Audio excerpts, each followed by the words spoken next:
દીપડા પેટે બતાવે ત્યારે આપણે પણ આપણા સ્થાન પર ઉભું રહેવું જોઈએ એવું મારું માનવું છે. અને સૌ તાળીઓના ગણગણાટથી આપણે વધારશું.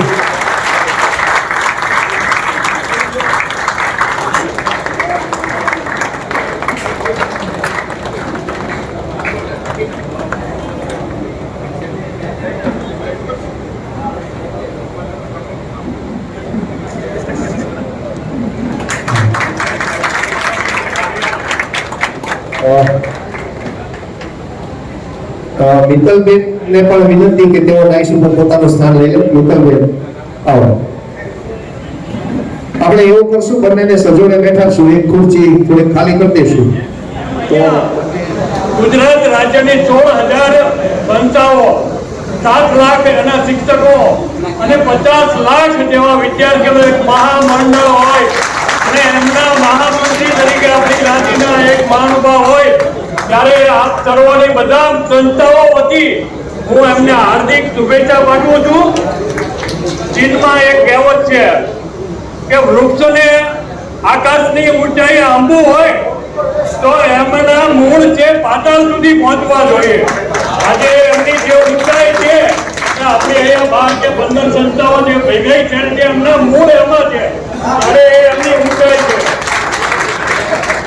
ઉપરાંત દરેક સમાજ, જે સમાજ વિદ્યાર્થી અને શિક્ષકનું સન્માન કરી શકતો નથી એ કોઈની પ્રગતિ કરી શકતો નથી. અહીંયા આપણે ઘણા બધા વિદ્યાર્થીઓનું સન્માન કરીએ છીએ પણ આજે એવો પહેલો પ્રસંગ છે, વિશિષ્ટ પ્રસંગ છે કે આપણે એક શિક્ષકત્વનું સન્માન કરી રહ્યા છીએ. આજે 30 વર્ષથી જે શૈક્ષણિક સંસ્થા એક કોચિંગ ક્લાસથી શરૂ કરીને એમણે જે મોટું વૃક્ષ બનાવ્યું છે, આજે વૃક્ષના મૂળિયા પાતાળ સુધી છે. ઘણા બધા વાવાઝોડા આવી ગયા છે પણ વૃક્ષ એમનેમ છે અડીખમ, એ આપણે સૌ જાણીએ છીએ. એ બદલ આપ સર્વ વતી ખૂબ ખૂબ ધન્યવાદ. અંતે કહેવામાં આવ્યું છે કે હમણાં ભાઈએ વાત કરી ધન, વિદ્યા અને સફળતા, આ 3 વસ્તુ છે ને એને મારક કરી લે છે. એ એવા વ્યક્તિની ખોજ કરે છે કે જે વ્યક્તિ જે સખત પરિશ્રમ કરતા હોય અને જેમનામાં પેશન હોય છે કઈ આગળ વધવાની, એવા વ્યક્તિને એ ધન, વિદ્યા અને સફળતા પ્રાપ્ત થાય છે. આ એ 3 વસ્તુ એ મનોહરભાઈને પ્રાપ્ત થયેલ છે. અહીંયા કન્યા છાત્રાલયને સહયોગનો ઉલ્લેખ કરવામાં આવ્યો ત્યારે મારે એટલું કહેવું પડે કે કન્યા છાત્રાલયની આર્થિક પરિસ્થિતિ 2016-17માં સંસ્થા પર દેવું વધી ગયેલું. સંસ્થાના બિલ ચૂકવવાના પણ બાકી હતા, ઉઘરાણી આવતા હતા ત્યારે મનોહરભાઈએ અને અમારા બધા જ ટ્રસ્ટીગણે નક્કી કર્યું અને રોજ રાત્રે મિટિંગ થતી હતી કે આનો ફાળો આપણે કેવી રીતે કરવો. ત્યારે મનોહરભાઈએ પોતાના 45,000 રૂપિયા દેવું ચૂકવવા માટે અમે કાઢી આપ્યું. રામાણી સાહેબે 30,000 રૂપિયા, પ્રતિમાબેને 10,000 રૂપિયા, પરેશભાઈ નામનાની એમના વિશિષ્ટ ટ્રસ્ટી હતા એમના 10,000 એમ કરીને 1,20,000 રૂપિયાનું દેવું પૂરું કરી અને આ સંસ્થાને એ આર્થિક સંકટમાંથી એમને બહાર કાઢી છે. એ મારે બીજું પણ એ કહેવું પડે કે આજે 2 વિદ્યાર્થીઓ એમને ત્યાં એવા ભણે છે, એનો હું સાક્ષી છું. એક દીકરો ભણે છે, એમની ફી અત્યારે 1.5 થી 2 લાખ રૂપિયા 11-12 સાયન્સની ફી થાય છે. 2 વર્ષની એમણે ફી મારી પાસેથી 22,000 રૂપિયા લીધી ફક્ત, અને એ પણ સમાજના સહયોગથી 22,000 રૂપિયાની મેં ટેલ મારા મોબાઈલમાં મૂકી. 24 કલાકમાં મારા 22,000 પૂરા થઈ ગયા અને 22,000નો એમને મેં ફી ચૂકવી આપી. અને હજી વિદ્યાર્થી ભણે છે અને ખૂબ રેન્ક સારું પ્રાપ્ત કરે છે.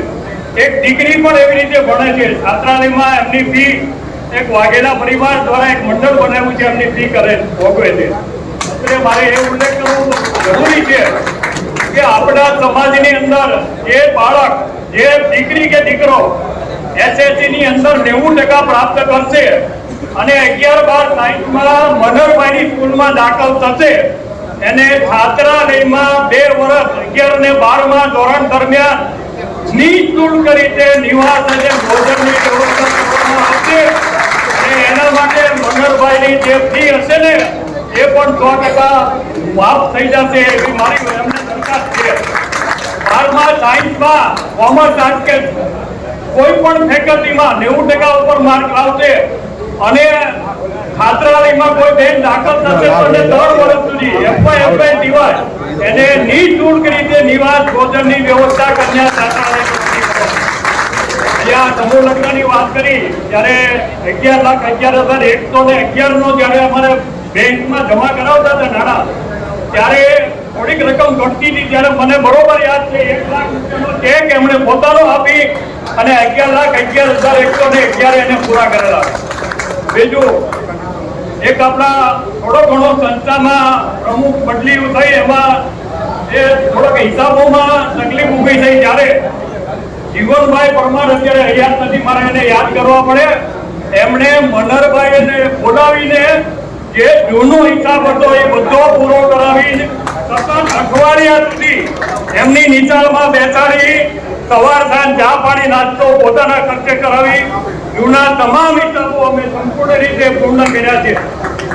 અહીંયા એક વિશેષ આપણે વાત કરીએ તો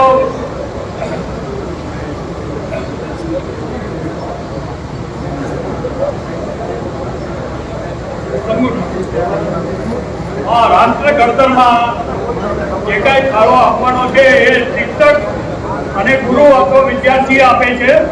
જે એમના જે સંસ્થા છે સેલ્ફ ફાઇનાન્સ સ્કૂલનું આપણે એમ કહીએ છીએ કે સ્વનિર્ભર સંસ્થાઓમાં બાળકોને દાખલ કરી અને ફી આપણે ઊંચી આપવી પડે છે. પરંતુ મિત્રો એક બાબતની નોંધ લેજો, આ રાષ્ટ્રની અંદર સાક્ષરતા દર અત્યારે 80% સુધી પહોંચ્યો છે. ભારત આઝાદ થયું ત્યારે 27% સાક્ષરતા દર હતો. ત્યાર પછી બાળકોને દાખલ કરવા માટે જેટલા બાળકો જન્મે એને 100% શાળામાં દાખલ કરવા માટે અત્યારે 93 બાળકો શાળામાં દાખલ થાય છે.